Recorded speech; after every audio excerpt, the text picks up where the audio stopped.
আপনার এক বন্ধু 4 ওয়াক্ত নামাজ মসজিদে এসে আপনার সাথে জামাতে পড়ে, ফজরটা পড়ে না, বাসায় পড়ে কিন্তু জামাতে পড়ে না। আপনি চিন্তা করতেছেন আমার দুস্থটাকে ফজরের নামাজেও জামাতে কিভাবে আনা যায়, চিন্তা করতেছেন ঘরে বসে বসে দুস্থরে কিভাবে আনা যায়। ফোন দিমু ওরে, ফোন করলে মাইন্ড করবে না। আচ্ছা ওর বাসার দরজায় গিয়ে নক করবো না। আচ্ছা ওরে গিয়ে ডাকবো বাসার বাইরে থেকে না। আচ্ছা ঠিক আছে আজকে এশার নামাজ পড়ে যখন দুই বন্ধু একসাথে হাঁটবো, ওরে বলবো দোস্ত ফজরের সময় তুমি মসজিদে আসবা, কোন উপায় অবলম্বন করলে আসবা।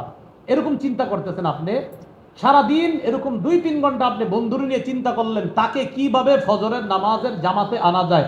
এই যে চিন্তা করলেন, বাস এটা আত্মিক ইবাদত। ক্ষণে ক্ষণে এই চিন্তার সওয়াব আল্লাহ দান করবে। এই জন্য তো আছে ফিকির করা বড় ইবাদত। ফিকির করা, চিন্তা করা, চিন্তা করতে মাদ্রাসাটা কিভাবে উন্নত করা যায়, এই মাদ্রাসায় কিতাবগুলা কিভাবে আনা যায়, ছাত্রদের পড়ালেখার মান কিভাবে বাড়ানো যায়। মোহতামি সাহেব বসে বসে চিন্তা করতেছে, বাস আত্মিক ইবাদত হয়ে যায়। আল্লাহ আমাদেরকে কথাগুলো মনে রাখার তৌফিক দান করে।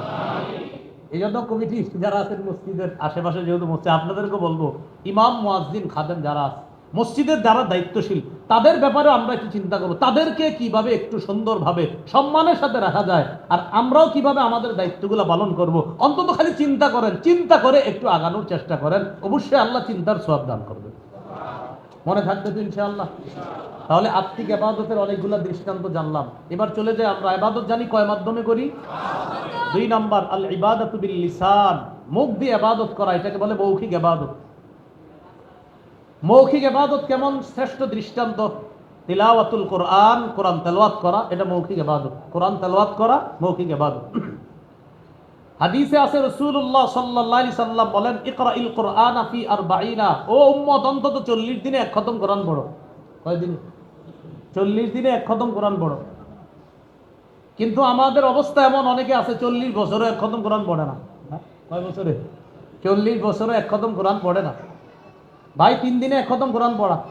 সাহাবীদের অনেকে 3 দিনে এক খতম কোরআন পড়তেন। 7 দিনে এক খতম কোরআন পড়া।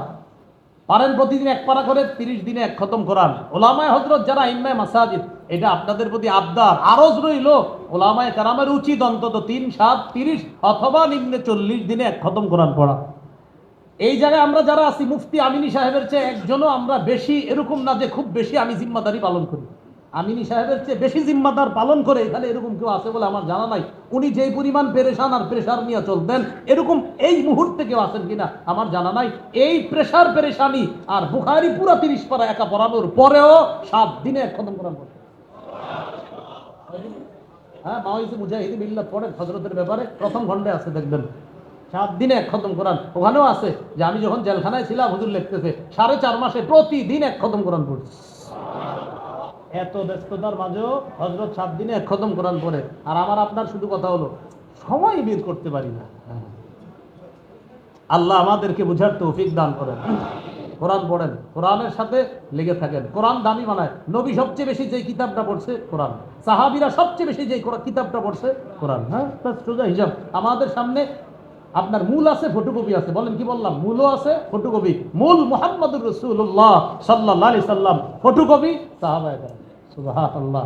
আল্লাহ আমাদের সকলকে কথাগুলো বোঝার তৌফিক দান করেন। তাহলে মৌখিক ইবাদত তিলাওয়াতুল কোরআন, মুখ দিয়ে কোরআন তেলাওয়াত করা, এটা মৌখিক ইবাদত। এই ইবাদতটা যেন আমরা সবাই করতে পারি, আল্লাহ তৌফিক দান করেন। মৌখিক ইবাদত আরেকটা হলো জিকির করা। আল্লাহ তাআলা বলেন ইয়া আইয়ুহাল্লাযীনা আমানুযকুরুল্লাহা যিকরান কাসীরা ওয়াসাব্বিহুহু বুকরাতাও ওয়া আসীলা।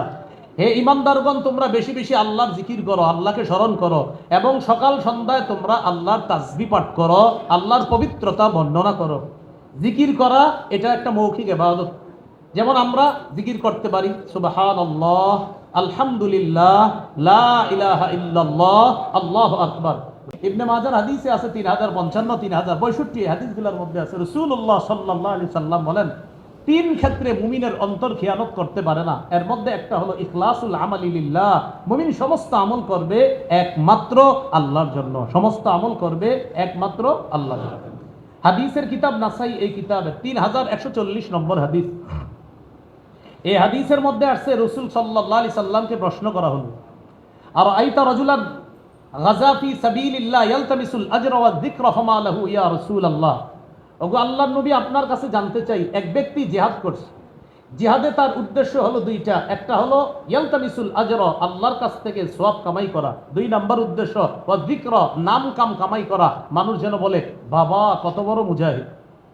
ফামা লাকু ইয়া রাসূলুল্লাহ, হুজুর সে কি পাবে, তার সওয়াব কি হবে? বিসমিল্লাহ। আল্লাহুম্মা লাকাল হামদু ওয়া লাকাল শুকর। রাসূলুল্লাহ সাল্লাল্লাহু আলাইহি সাল্লাম বললেন লা শাইআ লাহু, সে কিছুই পাবে না।